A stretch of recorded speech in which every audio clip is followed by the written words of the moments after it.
হ্যাঁ খাইছিলাম। হ্যাঁ উনি ক্লাস খাওয়ার মতো একটা মানুষ। স্মার্ট না ওনার।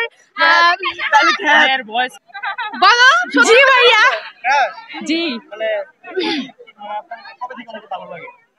যেদিন থেকে সার্জিস আলম ভাইয়াকে প্রথম দেখছি আন্দোলনের সময় তখন থেকে ভালো লাগে। যদি ভাইয়া সত্যি সত্যি বিয়ে করে থাকে তাহলে আমি ভাইয়া দ্বিতীয় বউ হইতে রাজি আছি। ভাইয়াকে আমি ছাইয়া ভাইয়া ইনফিউজার ছাইয়া হয় বিয়ে করব তখন তার না হয় তাকে নাম ধরে রাখবো। এখন ভাইয়া নামের মধ্যে একটা পার্থক্য আছে। ভাই একটা আর ভাইয়া একটা। শুনছো বলছে আসলে শুনছো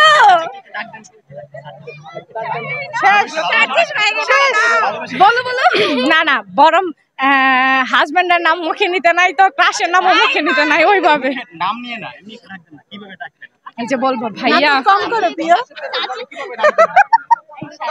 বললাম এই যে ভাইয়া বিয়ে না করবা ওগো শুনছো এভাবে বলতাম ভাইয়া না না আরে ভাইয়া না এই যে সার্জিস শুনছো জামাই এখন পাইলেই হয় সার্জিস লাগবে না এখন একটা জামাই পাইলে হয় স্বাধীন দেশের একটাই কথা জামাই লাগবে মানে জামাই লাগবে বাসার যে কেন বুঝতেছ না জানি না বাট একটা হবে না জামাই একটা লাগবে মানে লাগবে না না এগুলোর জামাই মনে হইতাছে না তো এগুলোর তো বাচ্চা বাচ্চা মনে হইতাছে একটাও জামাই না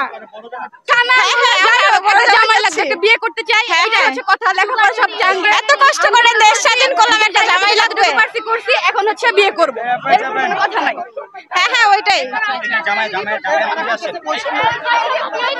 আপনারা তো বৈষম্য সৃষ্টি করতেছেন আপনারা আসলে বাইরে হওয়ার জন্য শুধু মেয়েদের ইন্টারভিউ নেন আমাদের কেউ আসে না আমাদের কাছে কেউ আসে না